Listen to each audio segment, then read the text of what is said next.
In a city that never cuts you slack, survival isn't just about strength, it's about knowing who you are, or at least pretending you do. After viewing 8 Mile and applying a psychoanalytical lens, it became clear that the film explores deeper themes of identity, repression, and eternal conflict. At first glance, the story follows Jimmy Smith Jr., a struggling rapper trying to rise out of poverty in Detroit. However, through closer analysis, it becomes apparent that much of the film's tension is driven by the psychological battles within Jimmy himself. His alter ego, B Rabbit, is not just a stage name, but a constructed version of himself used to survive in a hostile world. Drawing on Sigmund Freud's theory of the id, ego, and superego, as well as Jacques Lacan's concept of the mirror stage, I was able to unpack how the film symbolizes Jimmy's fractured psyche and his fight to balance his instincts, pressure from his environment, and his need for control. This psychoanalytical lens has allowed me to interpret 8 Mile as not just a coming-of-age story, but as a complex study of the mind under pressure. In 8 Mile, the psychological conflict within Jimmy can be interpreted through Sigmund Freud's psychoanalytical theory, particularly the roles of the id, ego, and superego. Jimmy's alter ego, B Rabbit, strongly reflects the id, the primal instinctive part of the mind that acts on impulse and raw emotion. When B Rabbit is on stage, he doesn't hold back. His lyrics are emotionally charged, aggressive, and often brutally honest. Fucking homo, little maggot, you can't hack it. Paul's gay, you're a faggot. These moments represent his unconscious desires being released without filter or hesitation, especially in scenes where he retaliates against threats or humiliation with sharp, improvised rhymes. This raw release acts as a kind of emotional outlet, a way for Jimmy to let go of the pressure he bottles up in his daily life. As Freud noted, love for oneself and love of others differ only in their object, not their nature, which underscores how Jimmy's aggressive performances are not just about dominance, but also a distorted form of self-preservation and validation. He lashes out not just to dominate, but to protect whatever fragile sense of self he has left. However, off the stage, Jimmy's everyday self acts as the ego, the rational part of the psyche that attempts to mediate between his inner desires and the harsh reality around him. We see this in how he works a trash factory job, cares for his younger sister, and avoids escalating conflict even when provoked. Jimmy tries to keep his impulses in check and presents himself as in control, even though his environment constantly pushes him towards collapse. As the story goes on, we start to see how thin that control really is, and how hard it is for the ego to keep the id in check when life keeps pushing him to the edge. The superego in Jimmy's life is symbolized by his mother and her abusive boyfriend. Rather than being a positive moral compass, they embody a corrupted form of the superego, one based on guilt, shame, and emotional manipulation. His mother projects her own failures onto Jimmy, while her boyfriend dominates the household and constantly undermines them. According to Freud, an overdeveloped superego can create neurosis, and this is evident in Jimmy's behavior. Instead of guiding him towards growth, the superego in his life drags him down with constant reminder of failure and blame. The film's portrayal of his struggle aligns with a psychoanalytic view that a work of literature is a fantasy or a dream, or at least so analogous to daydream or dream that Freudian analysis can help explain the nature of the mind that produced it.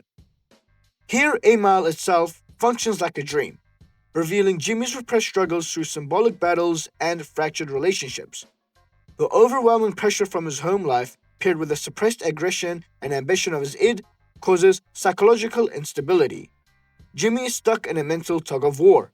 On one hand, the expectations and judgments from his mother's household push him towards self-doubt and emotional collapse.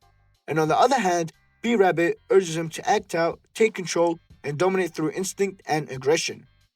This imbalance results in symptoms of anxiety and depression, which surface throughout the film in moments of self-isolation, breakdowns, and his struggles to believe in himself. The psychological toll of this conflict leaves Jimmy unable to fully connect with others or trust in his own talent. Ultimately, Jimmy's psyche is not at peace. He's constantly battling between the urge to rebel and the fear of failure, which Freud would argue is the root of his internal suffering. Jimmy's internal conflict can also be examined through Freud's concept of the conscious mind and Jacques Lacan's theory of the mirror stage, which together reveal how Jimmy constructs and performs identity as means of survival.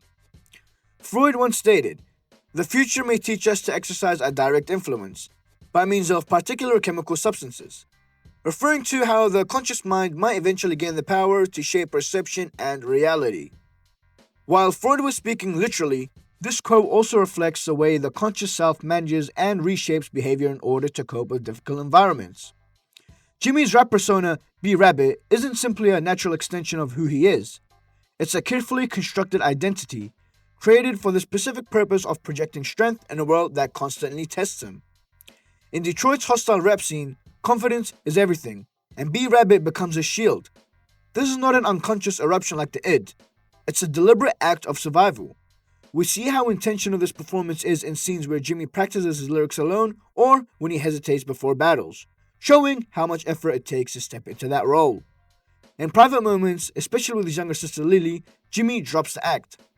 He becomes protective, quiet, and emotionally present, a side of himself that can't exist on stage.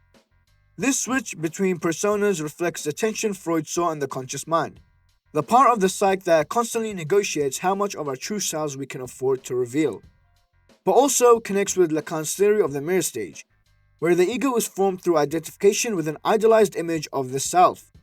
Lacan wrote that the I is precipitated in a primordial form, meaning that what we think of ourselves is often based on a false sense of unity and control. In this way, B Rabbit functions as Jimmy's ideal I, a stronger, more articulate version of himself who can't be hurt or humiliated. But this ideal is also alienating. The more Jimmy succeeds as B Rabbit, the more he begins to feel the gap between who he is on stage and who he is in real life. His success becomes painful because it reminds him that this confidence is only temporary. This conflict reaches its peak during the final battle when Jimmy stops hiding behind B Rabbit's bravado and instead exposes his own vulnerabilities before his opponent Papa Doc can. This guy ain't no motherfucking MC. I know everything he's about to say against me. I am white. I am a fucking bum. I do live in a trailer with my mom. My boy Future is an Uncle Tom. I do got a dumb friend named Cheddar Bob who shoots himself in his leg with his own gun. I did get jumped, but all 6 of you jumped. And Wink did fuck my girl. I'm still standing here screaming fuck the free world. Don't never try to judge me, dude. You don't know what the fuck I've been through. In doing so, he continuously reclaims power not through performance, but through honesty. This decision reflects a turning point in his psychological journey, a moment where he no longer relies on the illusion of wholeness, but instead accepts and integrates the fractured parts of himself. The film aligns with Lacan's belief that identity is never truly stable and with Freud's idea that conscious choices are shaped by deeper eternal forces. Just like how 8 Mile functions as a symbolic dream space for Jimmy's inner life, the rap battles and personal conflicts become external expressions of his struggle to hold himself together.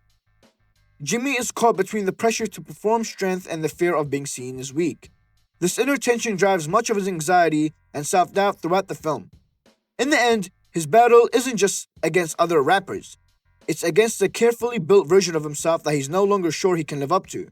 His victory comes not from playing the role, but from letting it go and exposing himself in the final battle.